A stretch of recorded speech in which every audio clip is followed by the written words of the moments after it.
l'archétype de l'enchanteresse ou de la femme mature en 3 qualités, 3 défauts. Je vous en parle juste après ça.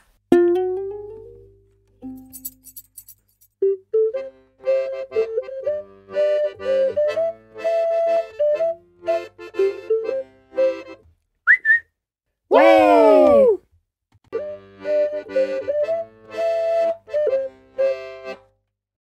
Bonjour, moi c'est Maëlle du blog Devenir Intuitive. Si vous êtes nouvelle ici, pensez à vous abonner à ma chaîne YouTube et à mettre la petite cloche pour recevoir les notifications de mes nouvelles vidéos.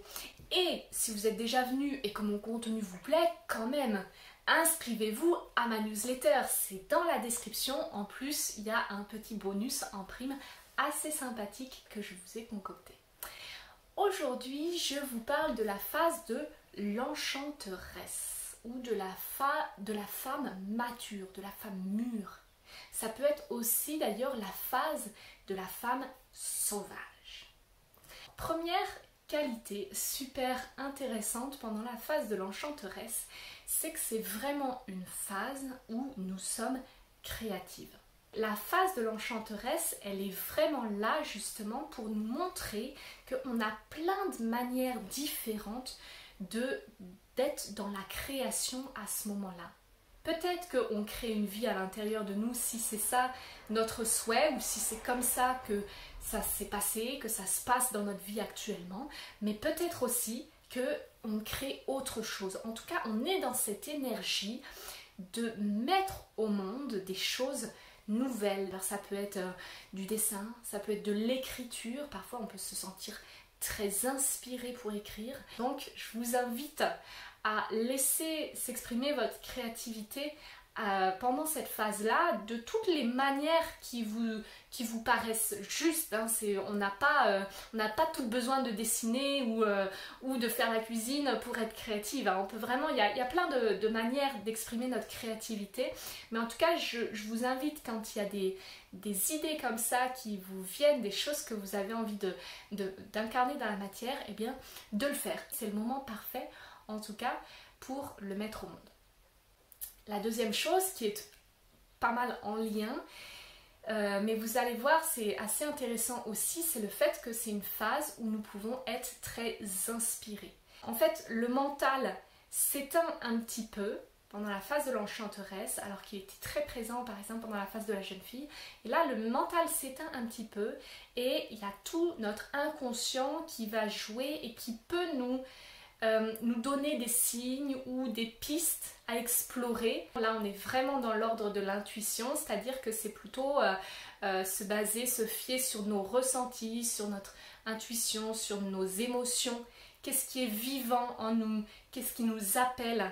Et du coup, c'est une période où on peut avoir notamment des idées un peu de génie, des révélations, où on se dit « mais oui, bien sûr, c'est ça qu'il faut que je fasse ». Par exemple, on est bloqué sur un projet professionnel ou un projet perso, on n'arrive pas à avancer, ça bloque, et puis là, d'un seul coup, soit c'est une nouvelle direction qui se présente à nous, soit c'est un nouvel élément auquel on n'avait pas du tout pensé, et puis ça nous vient comme ça peut être super intéressant, enfin en tout cas c'est super intéressant d'écouter ça, après de voir est-ce que c'est le bon moment pour le mettre en œuvre, ou parfois ça peut être intéressant aussi d'attendre, en fait tout dépend du projet à mettre en œuvre, mais ça peut être intéressant aussi d'attendre le cycle suivant avec la phase de la jeune fille où on est vraiment très dynamique et où on a l'énergie de mettre en œuvre les choses justement.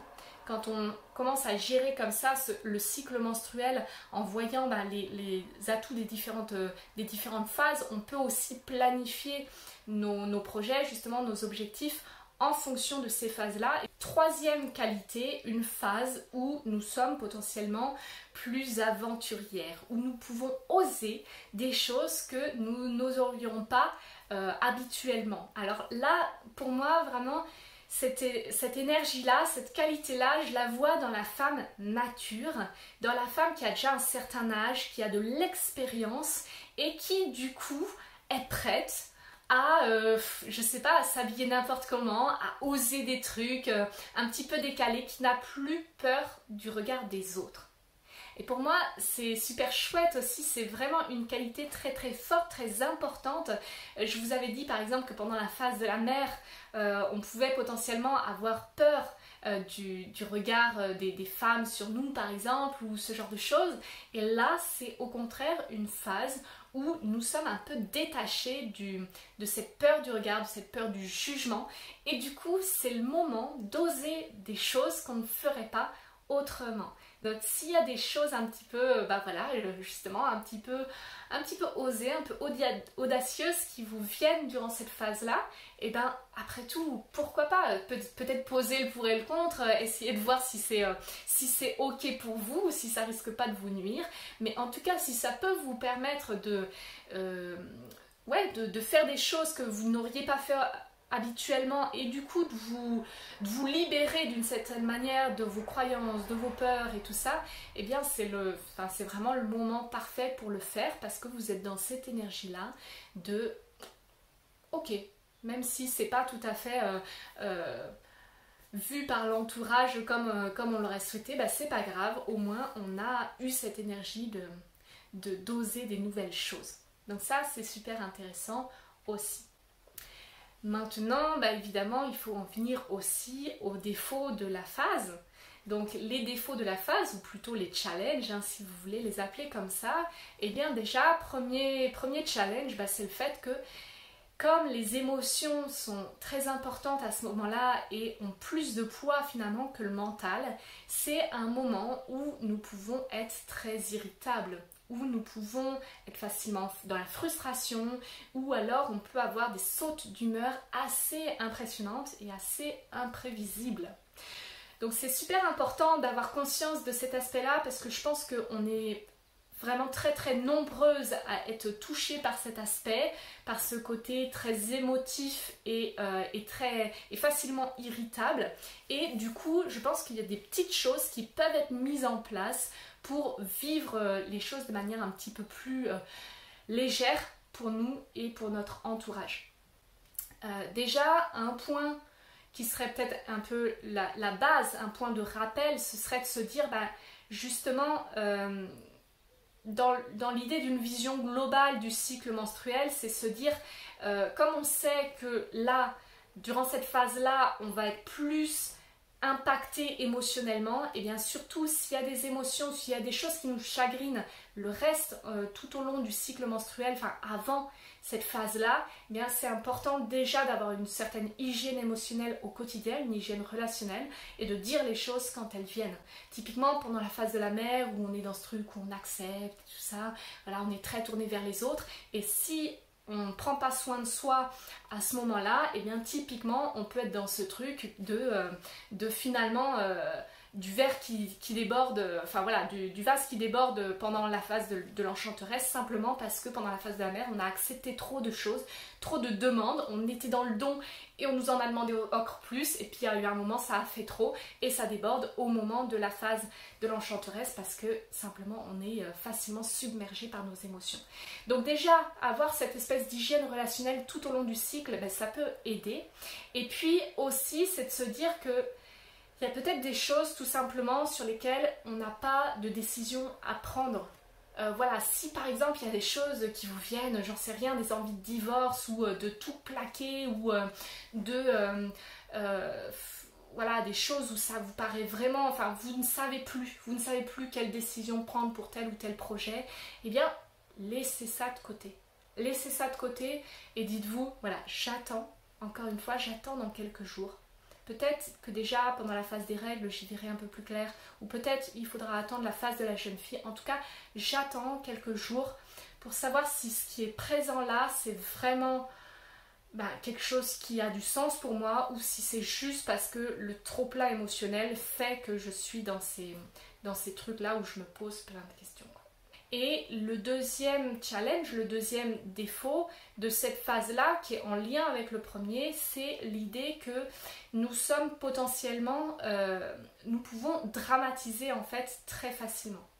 Et là, il faut vraiment voir le fait que justement, comme le mental est éteint, nous n'avons plus cette capacité de discerner qu'est-ce qui est bon pour nous, parfois dans quelle direction on a envie d'aller. On ne sait plus en fait.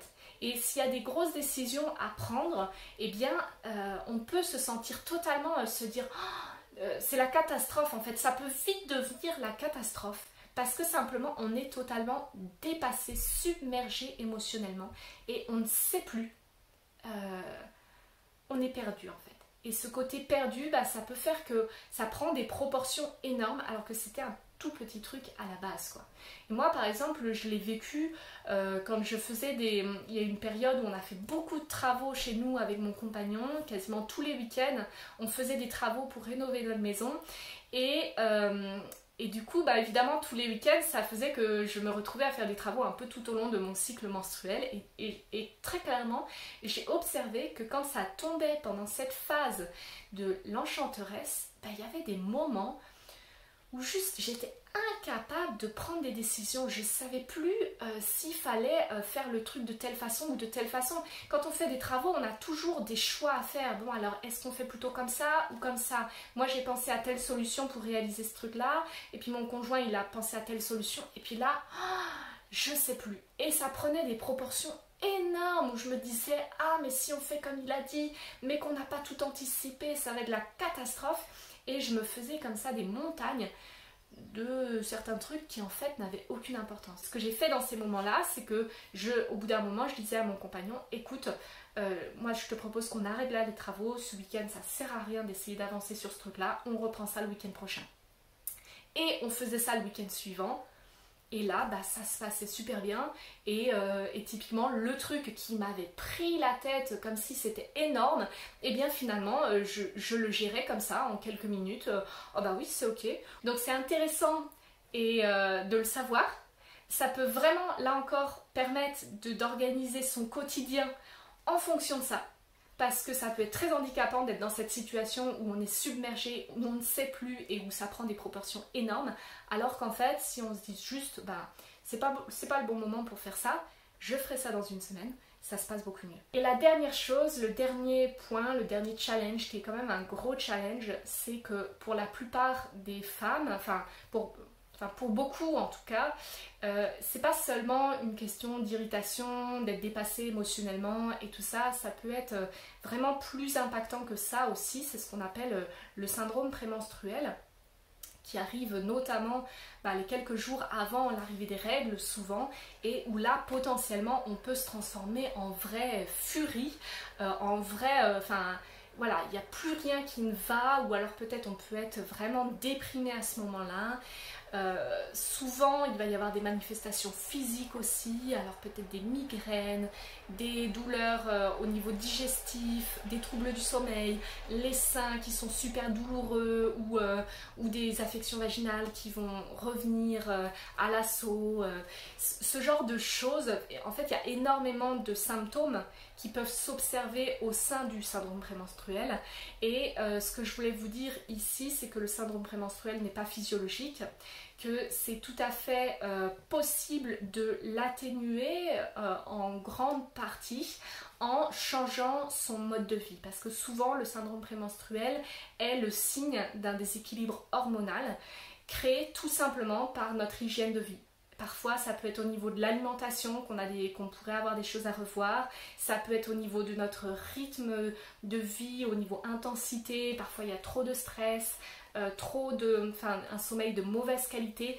Toutes ces choses peuvent impacter sur notre équilibre hormonal. En fait, c'est un déséquilibre entre les œstrogènes et les progestérones, donc vraiment les hormones du cycle menstruel qui créent ce syndrome prémenstruel.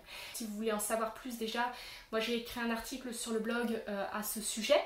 Donc n'hésitez pas à aller voir, et puis sachez aussi que vous pouvez vous faire accompagner par des naturopathes par exemple spécialisés dans les énergies du féminin pour aller travailler cet aspect-là. Ça peut être vraiment d'un secours super puissant. Voilà, j'espère que cette vidéo vous a été utile, vous a plu. N'hésitez pas à me faire vos retours en commentaire, et puis on se retrouve très bientôt.